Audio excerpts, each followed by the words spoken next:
Shrimadbhagavatam ki Their most merciful Lordship Shri Kunjavihari ki Shri Jagannath Shri Baladeva Shri Bhadra ki Shri Nathaji Shri Balagopal ki Shri Shritai ki Nitai Go Prem. All glories to the assembly. All glories to the assembly. All glories to the assembly. All glories to the Lord Spirit of Shri Guru Shri Guru.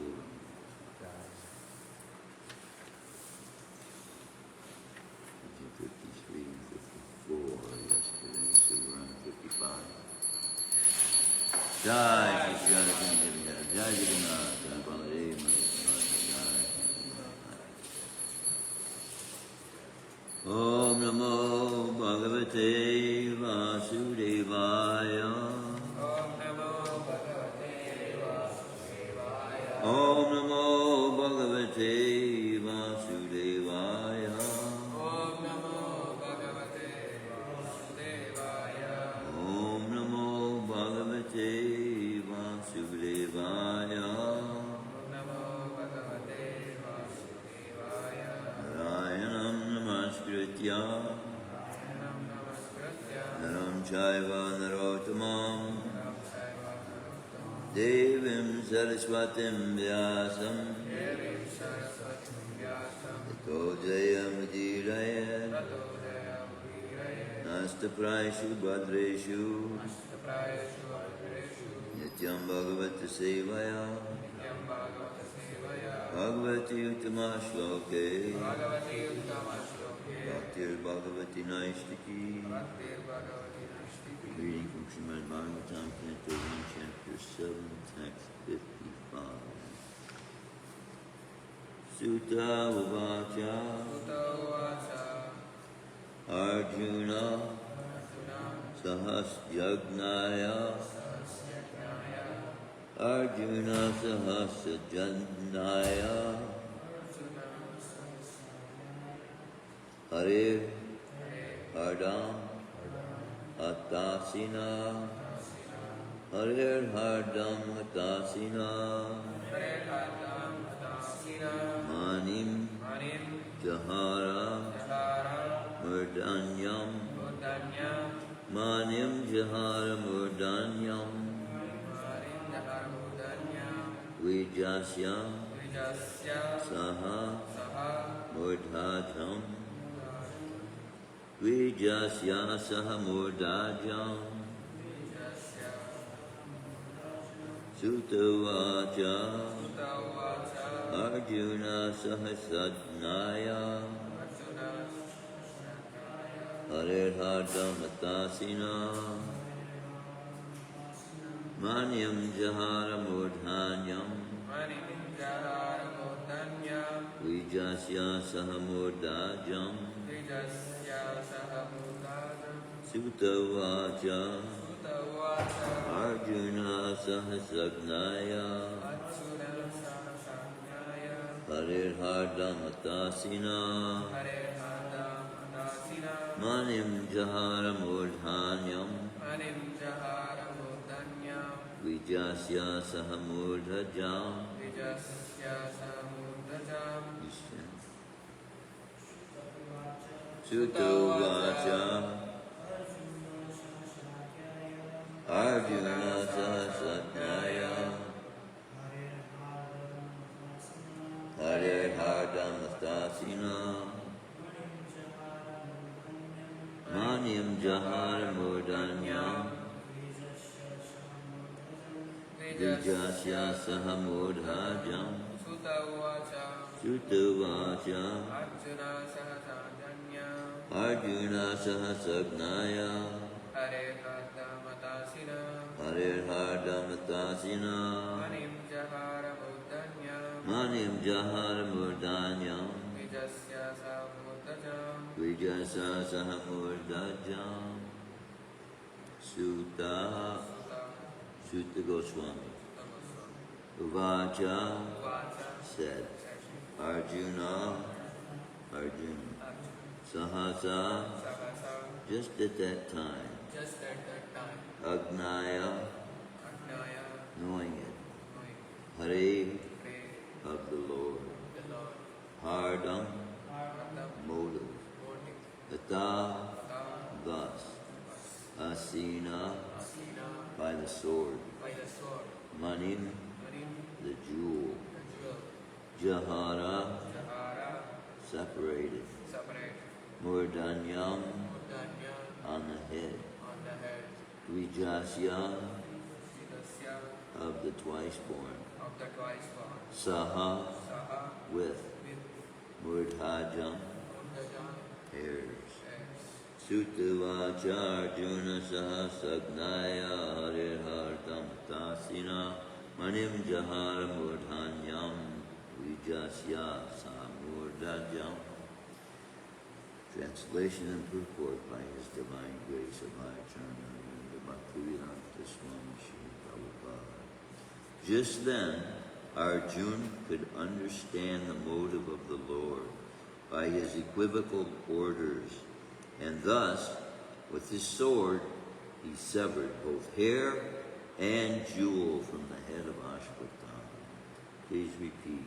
Just then, Arjuna could understand Arjuna could understand the motive of the Lord the motive of the Lord by his equivocal orders, by his equivocal orders, and thus, and thus with his sword, his sword he severed both hair he severed both hair and jewel and jewel from the head of Ashwatthama. from Just then Arjuna could understand the motive of the Lord by his equivocal orders, and thus with his sword he severed both hair and jewel from the head of Ashwatthama. Purport by Shrimadbhagavatam. Contradictory orders of different persons are impossible to carry out. Therefore, a compromise was selected by Arjuna by his sharp intelligence. He separated the jewel from the head of Ashwatthama. This was as good as cutting off his head, and yet his life was saved for all practical purposes. Here, Ashwatthama is indicated as twice born. Certainly he was twice born, but he fell down from his position, and therefore he was properly punished. Om Jnana Timirandasya Dhananjana Shalakaya Chakshusan Militam Yena Tasmai Shri Gurave Namaha. As I've spoken about earlier, the king wearing a crown with a particular jewel in it was to enhance his potency. And Ashwatthama losing this, and then living to be humiliated when he comes back home, having lost everything. He lost his kingdom, he lost his fame as being a twice-born Brahmin. So this was to humiliate him to the extreme extent possible.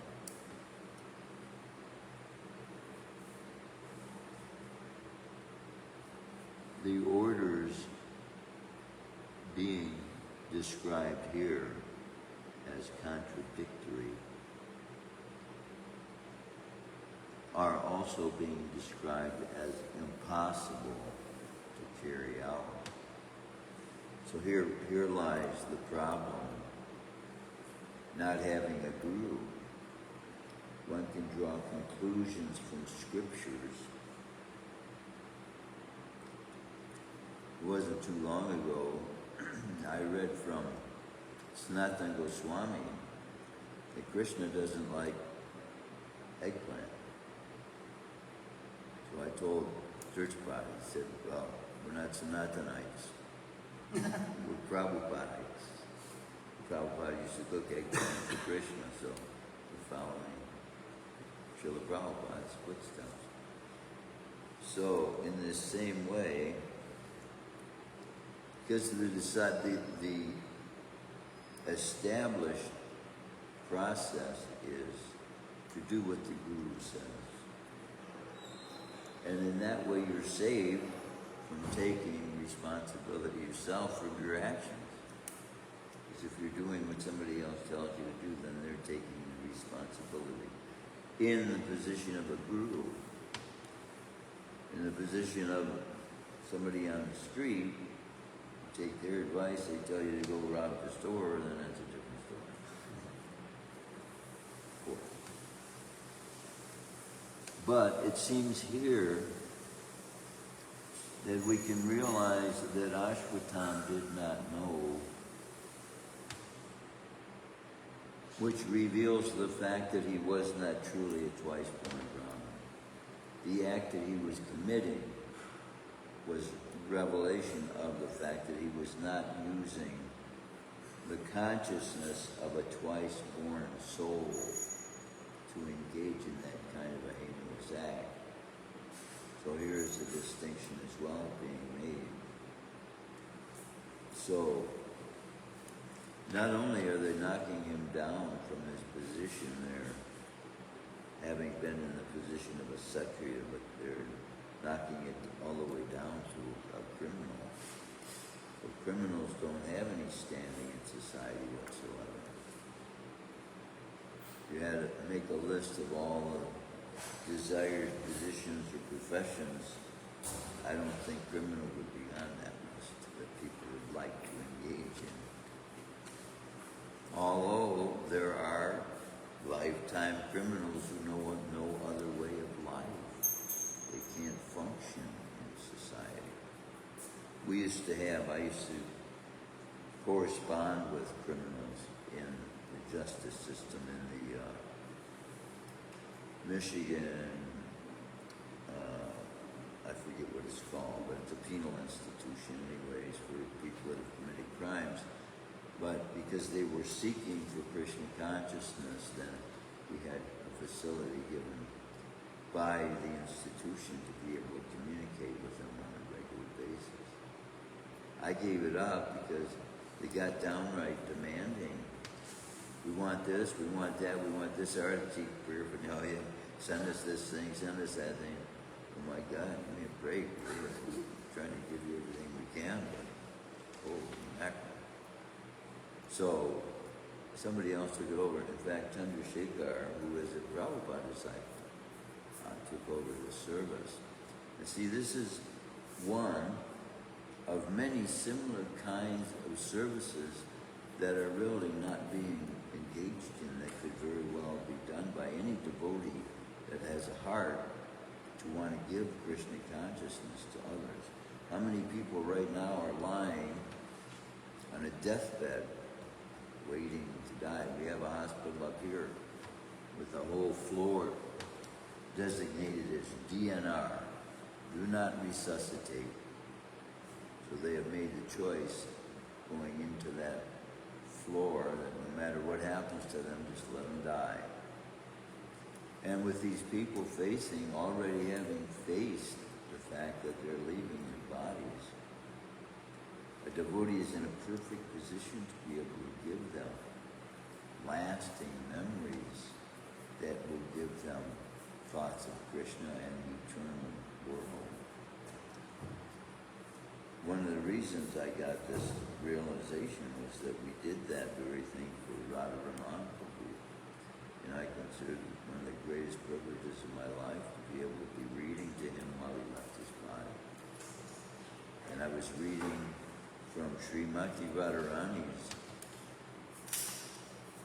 a book about Srimati Radharani, by a very elevated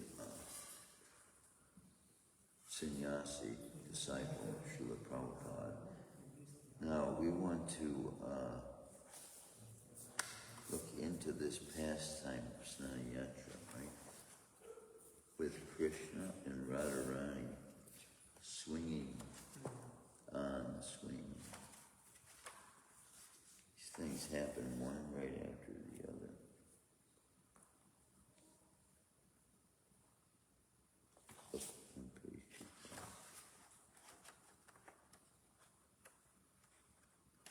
Well, Krishna.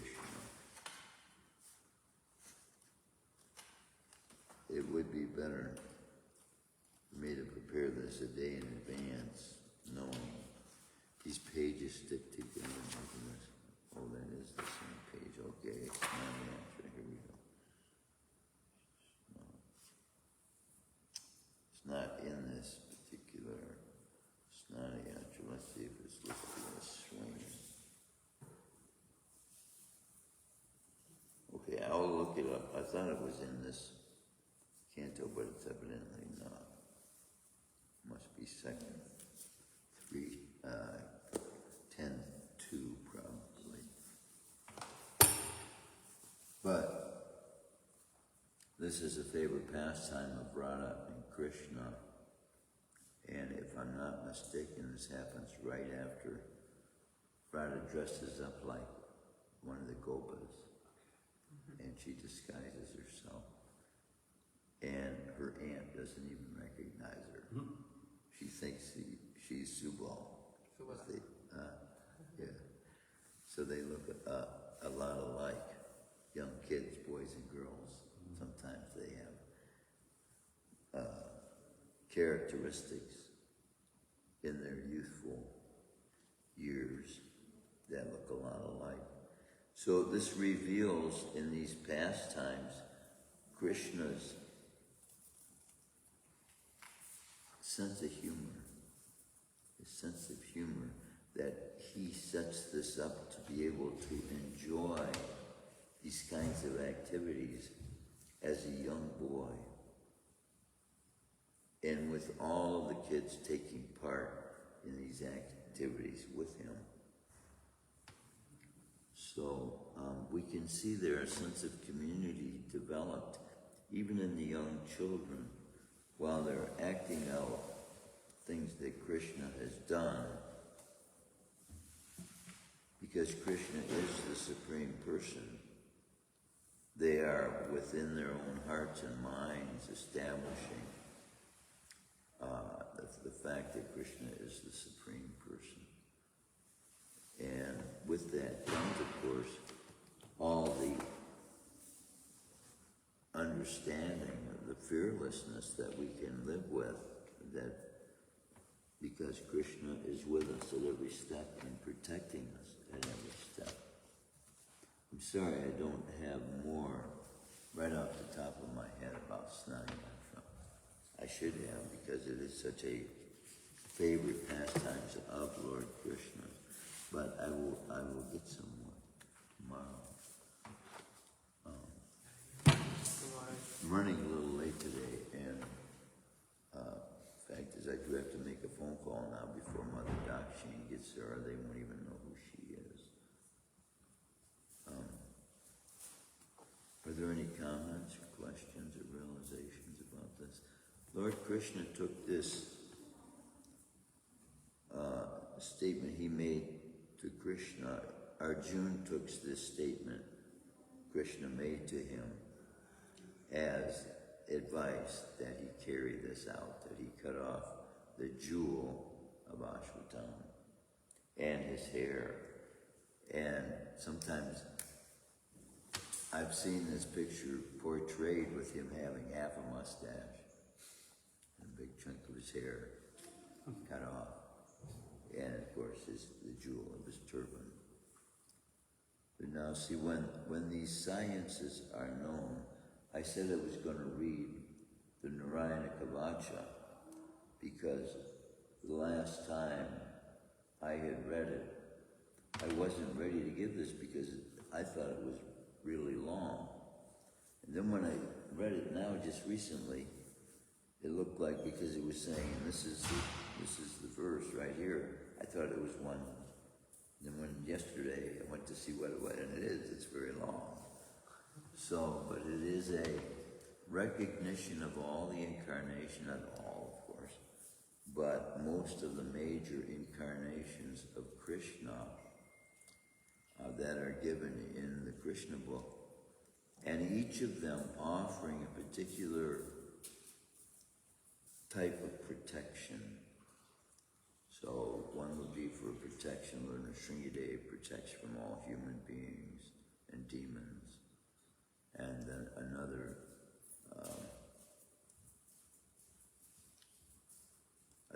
form of Krishna would protect from the wind and the rain, the elements, and these kinds of things like that. And so what you are doing is invoking that presence. And I don't know that this has to be done every day, but there is a strong suggestion here that these mantras are being given because it is believed that they will be invoked in the future and will be required to protect the temples in the future. If Kali Yuga gets as bad near the end, so that religion will totally be destroyed, you can only imagine what it'd be like without religion at all on the planet. I don't know if there's been recently a census taken to decide how many people are taking part in, going to church or what we would call spiritual practices versus how many people are not. But I strongly believe more than likely we're leaning now towards more than half not going to church. Churches are empty. Just like we also. Morning time, you don't see anybody come in the morning program, do you? You come, there's 2, 3 devotees. Used to be full. And churches on Sunday, if you go in Detroit, these churches are huge. They're big. They're meant to house 1,000 people, 2,000 people. Nobody's there. They get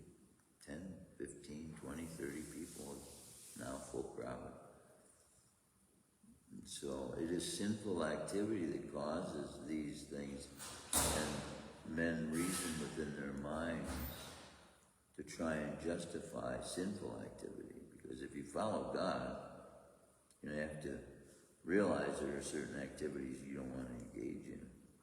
It is a totally different energy, of course. God's energy and the material energy. So people don't want to give up their sinful activities. And what we don't realize is that it's not a giving up, it's an exchange for something better. You went into a Rolls Royce shop and the guy told you, well, just give me whatever you can afford and give me your old car. And then you can have a brand new Rolls Royce. Somebody just thinking, well, I like my old car better. It wouldn't be considered very intelligent, right? But in effect, this is similar to what we're doing with, energy that we put out and through the day. It's not directly connected with Krishna. We're giving that time over in exchange, relatively. We would take the temporary experience versus the eternal, which is all of these activities in Krishna consciousness are of an eternal nature, and give that realization of themselves. So, developing the consciousness of that enables us to be able to distinguish between the material energy and the spiritual energy. And then as we chant every day, we get to see the difference in our lives that this chanting makes. Because without the chanting, the soul is not going to experience Krishna. Same with this chanting is designed in such a way that we can practically be immersed. Because what the soul can't be touched by anything in this material universe, but the sound vibration is of a spiritual nature that can actually touch the soul. And it feeds the soul. This is my realization, within the last year or so, that we are actually feeding one another as souls with that spoken truth that reveals absoluteness of Krishna's potency and presence and love, most importantly, which is really the soul's craving in all of its searching is for love, for longing for love. And what's that old song? Looking for love in all the wrong places. Well, how pertinent that is, to the pursuit that people are making in this material world without the knowledge of what the end result will be. As the scriptures say, it tastes sweet in the beginning, sinful activity, but the end result is very bitter. Boy, I'm telling you, I don't know what he put in that subject yesterday, but it was so bitter. Couldn't swallow it, even. And there's bitter to the point of poisonousness.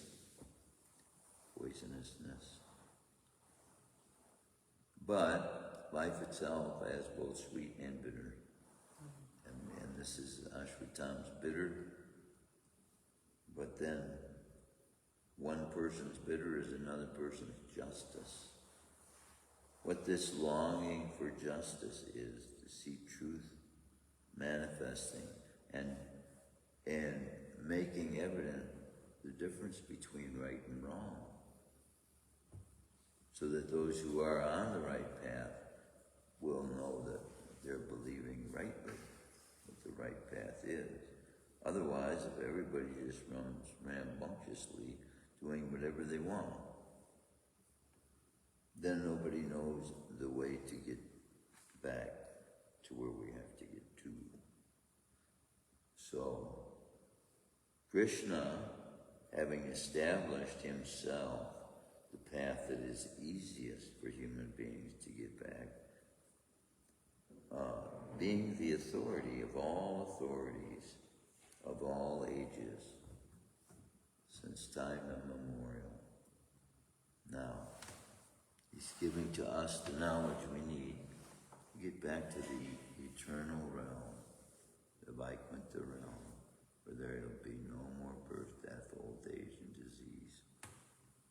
All we'll know is the eternalness of the bliss of serving Krishna, the bliss of serving Krishna.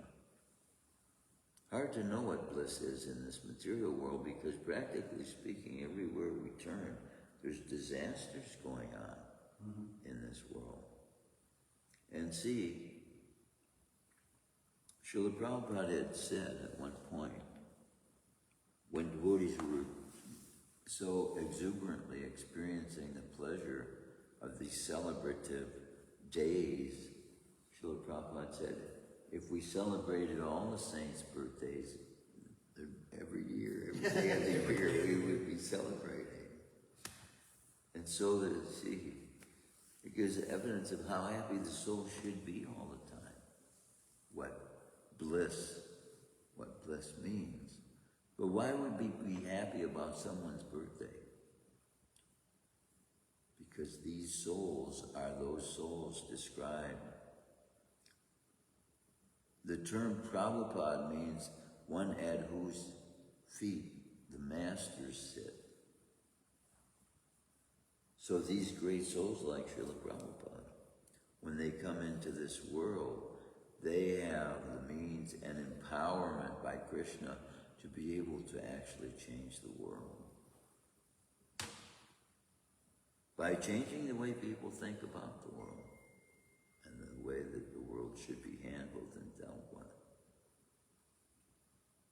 But the time is coming that those souls will not be so rare when Kali Yuga, by the power of Krishna's name, all those who have longed to be in heaven and yet still held on to attachments in this material world, they come back here. Well, what's going to happen here? Krishna has a plan for the earth, and that is why he's giving the earth, people of the earth, the holy names. He's going to do something incredible that has never been done before. It has been done before, but it's going to be done greater than ever before. This dispensation of truth. When I went to India the first time, there was discussions going on about how we can get books into China, into Russia, and these different countries. And they came back a second time, and all these devotees from China and Russia, they were coming to Mayapur. Came back to the third time, and they're having so many they didn't know where to put them all. 10,000 Russian devotees. 10,000 in one camp. And, like I was saying, the first visit, who was it?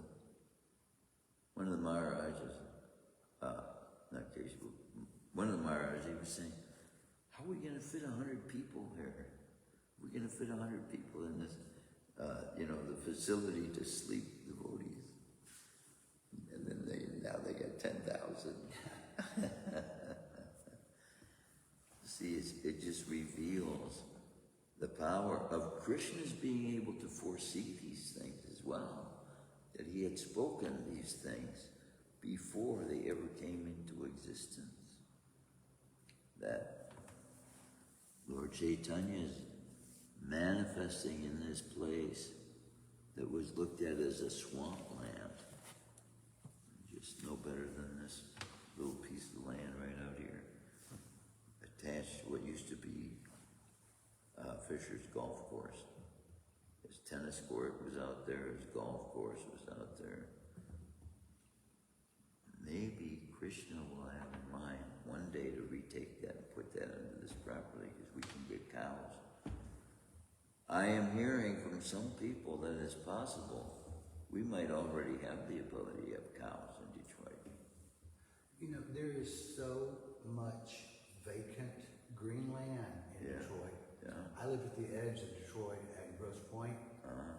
I've seen there's 7 deer across the street that come to my house. And there's a pair of pheasants as well, because that land is empty and green now. But if we put cows on it, or fruit trees on it, vegetable gardens on it, All I mean, there's beneficial. literally probably 2,000 or 3,000 acres in Detroit, just vacant lots. There's like 8 vacant lots on the That's what street. Artie Brad is taking advantage of. He calls it Detroit abloom. And so he's doing that. What I would like to see is for the people that are taking part in that to realize the benefit they would give them. We wouldn't have to go out shopping by just contributing a little bit of that to the temple, you know. And in the same way, when they drop it off, they can come in and say hello to Krishna, visit God in his own dwelling place. Who would believe you visit Detroit to knock on God's door, have a journey into God's house, and have a conversation with the Supreme Person? But here we are, and here Krishna is. So, any comments, any questions, any realization, anything like that? Grantara Shrimadbhagavatam, Ida Srila Prabhupada.